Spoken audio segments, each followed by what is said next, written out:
Hi everybody, my name is River Davis. My pronouns are they, them.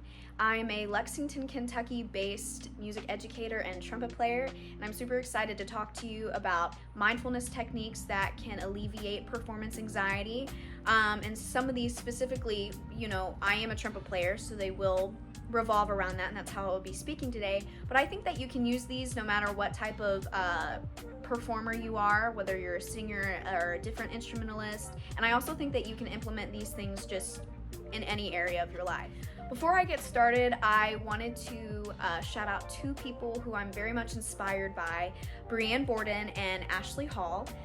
These are two incredible people, incredible trumpet players, great teachers, but they have very great approaches and methods on how to deal with performance anxiety. Ashley Hall has a life coaching business that she does, career coaching as well for musicians, and Brianne Borden is a teacher at the Crane School of Music. And she also has her business, Yoga for Musicians. So I definitely recommend that you check these things out. They're great people again, and I couldn't speak more highly of them. So without further ado, get comfy. We're gonna be talking about mindfulness. Get a snack, get your trumpet if you want to, and let's begin. So real quick, before we dive into some of these techniques for performance anxiety or practice anxiety, I just want to give a basic overview of what anxiety can manifest as, what it looks like, what it's caused by, not just, of course, for the people who already do experience it, but more so for the people who maybe they don't deal with anxiety as much as other people, because I think it's very important to be educated and informed. You're probably going to teach students who have these issues, and I think it's, again, very important to be knowledgeable of these things so you can empathize with them and know how to help them move past these challenges. So, got the Google definition pulled up for us. Just the basic definition of anxiety is a feeling of worry, nervousness, or unease, typically about an imminent event or something with an uncertain outcome. Sounds like senior recital or a performance or a gig. But the psychiatry definition is a mental condition characterized by excessive apprehensiveness about real or perceived threats, typically leading to avoidance. Avoidance behaviors and often to physical symptoms such as increased heart rate, muscle tension. I know a lot of people experience shortness of breath, sweaty palms, various things, nausea, stomach issues. It can manifest in many ways. Another way that it manifests in how we take action or react physically, socially, is the flight or fight response. And you can also add fawn and freeze to that. So sometimes people flight, which means they avoid, which is what we said. So maybe that looks like avoiding practicing a certain fundamental skill that it just gives you anxiety. Or sometimes the fight is you tense up. I do that a lot. The freeze, you just kind of freeze in place. Maybe that's an audition. So these can all manifest in various ways, and it's important to also not judge ourselves for these things. This is just how anxiety makes us react. So our first technique is something that involves breathing, which of course we know as trumpet players is an extremely important thing, probably arguably the most important thing about playing our instrument. But I also challenge people to incorporate stretching and or yoga before your practice sessions, your performances, auditions, whatever it may be.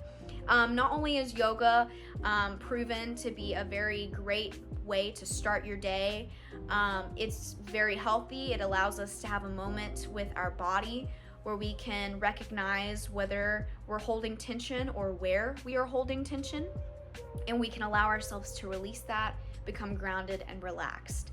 I recommend desk yoga. If you just look up desk yoga on YouTube or Google or anything like that, you can get really easy and simple yoga moves and stretch moves that are good for any level of yoga proficiency, wherever you're at, whether you're a beginner or whether you are a person who does yoga every single day. I'm sure if you do, you've already got this in the bag. Brianne Borden actually, again, has her Yoga for Musicians. I definitely recommend checking that out. But yeah, just taking a few minutes to stretch, pay attention to how your body is feeling before your practice session really allows yourself to center yourself and move forward with a great positive mindset. The second mindfulness technique that I want to talk about with you is actually one that I got from Brianne Borden. I was lucky enough to see her at the National Trumpet Competition in Kingsville, Texas, 2024. And I watched her masterclass specifically also about this very same topic. She had great things to say about this. And this one has kind of three parts. So we're going to be focusing on what our body is doing, which is very similar to the yoga. So this is maybe something that you do right after the yoga, pre-practice, whatever. Mind, what your mind is doing, and what your heart is doing or feeling. So what you're going to do is you're going to close your eyes, take a few deep breaths, allow yourself to focus and relax. And then you're going to start all the way at your toes. And you're just going to be mindful of how your toes are feeling, how your feet are feeling. You're going to slowly travel up your legs. You're going to travel up your torso, your arms. Take this at whatever speed that you want to. I recommend going much slower than this, but for the sake of this video, we're going to keep moving forward. And while you're doing these things and you're being mindful of your body, make sure that you're taking the time to release whatever tension that you may or may not be holding. So if you're feeling like you have tension in your shoulders, let that relax. If you're feeling tension in your fingers, wiggle them out a little bit, let them relax.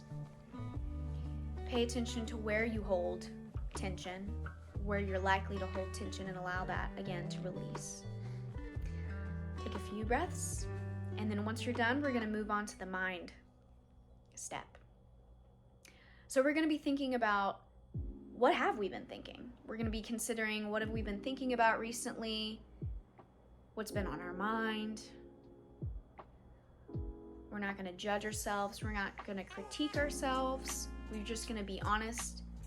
What have we been thinking about recently? We're going to ponder that for a second. We're going to sit with it, all while remaining relaxed.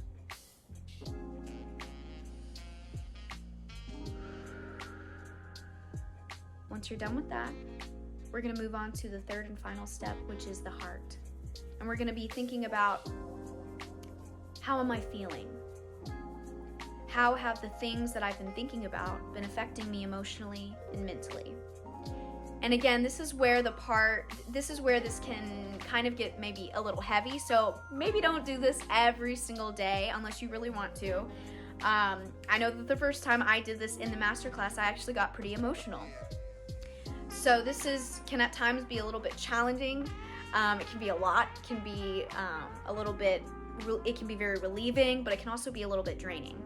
So do this to your comfort level. Don't push yourself too hard. But the point of this technique, it allows us to be completely and utterly autonomous of what our body, mind, and heart is experiencing and feeling. And we can allow ourselves to really become grounded. And I think this is a great thing to do while you're doing the yoga, while you're doing your breathing exercises, before your practice session or your warm-up session.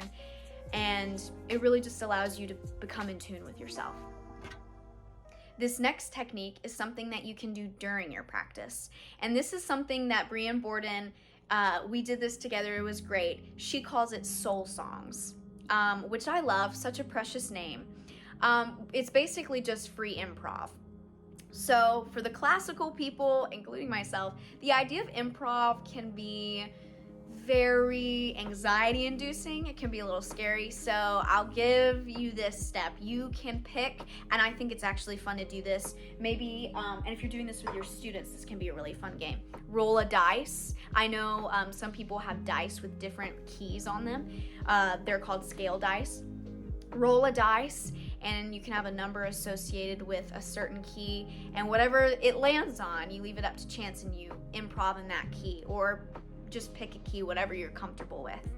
And make sure that when you're doing this, you're mindfully thinking about releasing the energy, releasing whatever you're feeling, and make it your soul song. Make whatever you're feeling come out of your horn and be the music that you make. Let it embody the music that is coming out of your horn.